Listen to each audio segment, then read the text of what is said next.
Welcome to MLT अड्डा। तो friends आज जो हम वीडियो लेके आए हुए हैं सर्कुलेटरी सिस्टम्स के एमसीक्यूज। तो चलिए फ्रेंड्स स्टार्ट करते हैं आज का हमारे ऑब्जेक्टिव टाइप क्वेश्चंस। तो पहला क्वेश्चन है, निम्न में से मानव महाधमनी की पहली शाखा कौन सी होती है?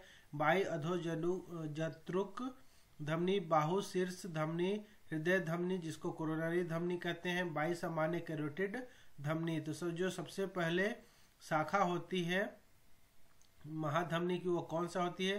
तो वो होती है हृदय धमनी, तो जिसको कोरोनरी धमनी कहते हैं। फ्रेंड्स बॉडी के सभी जो ऊतक होते हैं, पेशी होते हैं, उनको रक्त आपूर्ति चाहिए। ठीक उसी प्रकार हृदय की जो पेशियां होते हैं उनको भी रक्त आपूर्ति चाहिए ताकि वो बिना थके बिना रुके कार्य करती हैं। तो इसलिए जो पहला जो शाखा होती है वह होती है हृदय धमनी की।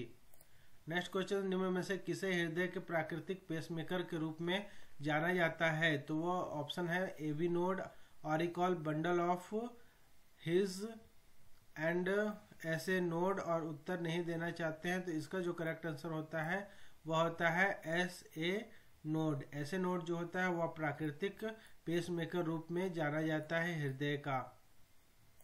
नेक्स्ट है, निम्न में से कौन परिसंचरण तंत्र का हिस्सा नहीं होता है? केशिकाएं, विल्ली, सिराएं, धमनियां, इनमें से कोई नहीं।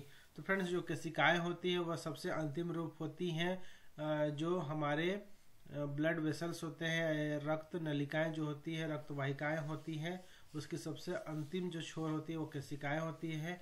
विलाई जो होते हैं वह आंतों पे पाए जाते हैं जो अवशोषण का कार्य करते हैं।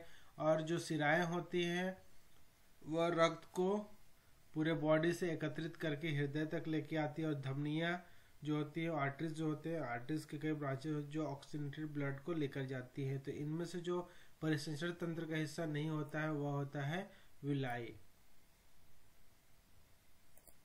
निम्न में से किस युग्म में दोहरा परिसंचरण पथ होता है? उभयचरी और स्तनधारी, पक्षी और स्तनधारी, सरीसृप और स्तनधारी, मछली और पक्षी। तो इस जो जोड़ी होती है उसमें दोहरा परिसंचरण पाया जाता है। तो दोहरा परिसंचरण तो फ्रेंड्स आप सभी को पता है कि स्तनधारी पे होता है। स्तनधारी के साथ कौन होता है? तो वह होता है पक्षी। तो पक्षी और स्तनधारी दोनों में दोहरा परिसंचरण तंत्र पाया होता है।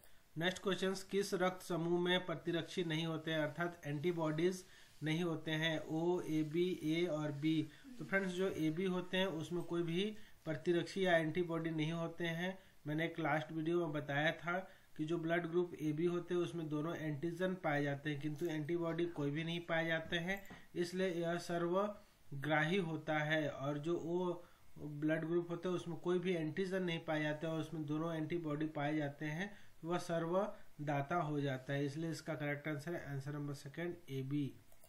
नेक्स्ट क्वेश्चन से, निम्न में से कौन सा डब्ल्यूबीसी के बारे में सत्य नहीं है? आकार 18 से 25 माइक्रोन, वे सैनिक रूप में कार्य करते हैं और कीटाणुओं को खा जाते हैं, केंद्रीकृत होते हैं, आकार अनियमित होते हैं। तो इसका जो करेक्ट आंसर होता है फ्रेंड्स वो आंसर नंबर फर्स्ट। आकार जो होता है 18 से 25 माइक्रोन, यह डब्ल्यूबीसी के बारे में सत्य नहीं होता क्योंकि इसमें अधिकतम जो 15 से 16 माइक्रोन होते हैं। जो सबसे बड़ा जो ब्लड सेल्स होते हैं वह होता है मोनोसाइट्स। इसके अलावा जितने सारे होते हैं सब इससे कम होते हैं किंतु 18 से 25 माइक्रोन का कोई भी नहीं होता है। इसके अलावा वह सैनिक होते हैं, केंद्रीकृत होते हैं एंड आकार अनियमित होते हैं। सभी का आकार अनियमित होते हैं। डब्ल्यूबीसी में 5 प्रकार की कुल कोशिकाएं होती है: न्यूट्रोफिल्स, मोनोसाइट्स, इस्नोफिल्स, बेसोफिल्स और लिम्फोसिट्स और न्यूट्रोफिल। तो चलिए फ्रेंड्स आगे क्वेश्चंस की ओर बढ़ते हैं। हृदय से रक्त को शरीर के विभिन्न भागों में ले जाने वाली रक्त वाहिकाओं को कहा जाता है? धमनियां, नसें, सेप्टम या कोशिकाएं। तो फ्रेंड्स हृदय से जो रक्त को लेके जाता है वो पूरे बॉडीज तक फैलाए जाते हैं जिसमें ऑक्सीजन युक्त रक्त रहते हैं, वह होता है धमनियों के द्वारा। और पूरे शरीर से जो कलेक्ट करके लाया जाता है वह होता है शिराओं के द्वारा। नेक्स्ट क्वेश्चन, किस प्रकार के रक्त समूह को सार्वभौमिक दाता के रूप में जाना जाता है? तो अभी जस्ट मैंने बताया फ्रेंड्स कि जो ब्लड ग्रुप वो होते हैं वह सार्वभौमिक दाता होता है किंतु ओ भी जो ओ ग्रुप होता है उसमें जो ओ निगेटिव होता है वह सर्वदाता होता है। और इसी तरीके से ए बी जो निगेटिव होता है वह सर्वग्राही होता है।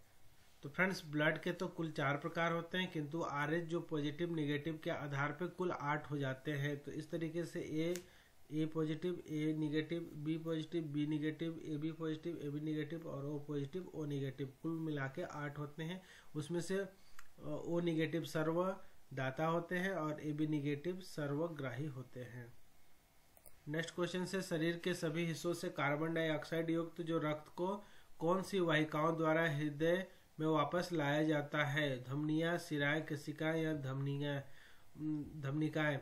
तो फ्रेंड्स जो केशिकाएं होते हैं वो एक दूसरे को कनेक्ट करने का कार्य करते हैं। धमनी और शिराएं को वो केशिकाएं होती है जो अंतिम छोर तक पहुंचते हैं, टिश्यूज या कोशिकाओं तक पहुंचाते हैं रक्त के माध्यम से जितने सभी ऑक्सीजन हो और पोषक तत्वों को।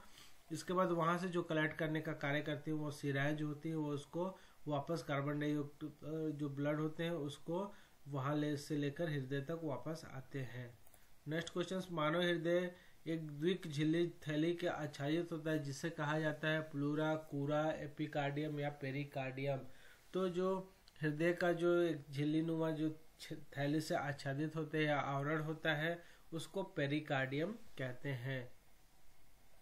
नेक्स्ट क्वेश्चन, शरीर की सबसे बड़ी महाधमनी या धमनी कौन सी होती है? महाधमनी, फुफ्फुसीय धमनी, हृदय धमनियां या फुफ्फुसीय शिराएं। तो ये जो महाधमनी होती है जिसको एओर्टा कहते हैं वह सबसे बड़ी धमनी होती है।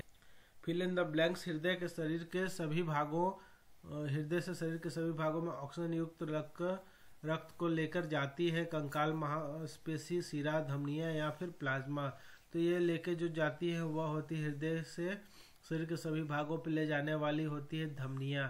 और जो हृदय के से शरीर के सभी भागों से ऑक्सीजन युक्त लेके जाते हैं और ऑक्सीजन जो विहीन होते हैं वो फुफ्फुस या जिसको पल्मोनरी आर्टरीज कहते हैं वह लेके जाते हैं। जो ऑक्सीजन विहीन युक्त होते हैं उसको हृदय से फेफड़े तक लेकर जाने का कार्य करते हैं। नेक्स्ट क्वेश्चन से, रुधिर वाहिकाओं में रुधिर के स्कंदन को इसके द्वारा रोका जाता है? एल्बुमिन, हेपरिन, ग्लोबुलिन्स या फाइब्रिनोजेन। तो रुधिर वाहिकाओं में रक्त का थक्का नहीं जमता क्योंकि जो हेपरिन होते हैं वो एंटीकोगुलेंट अर्थात थक्का रोधी के रूप में कार्य करते हैं। इसके वजह से ब्लड वेसल्स में जो रक्त वाहिकाएं होती हैं वहाँ रक्त का थक्का नहीं जमते हैं।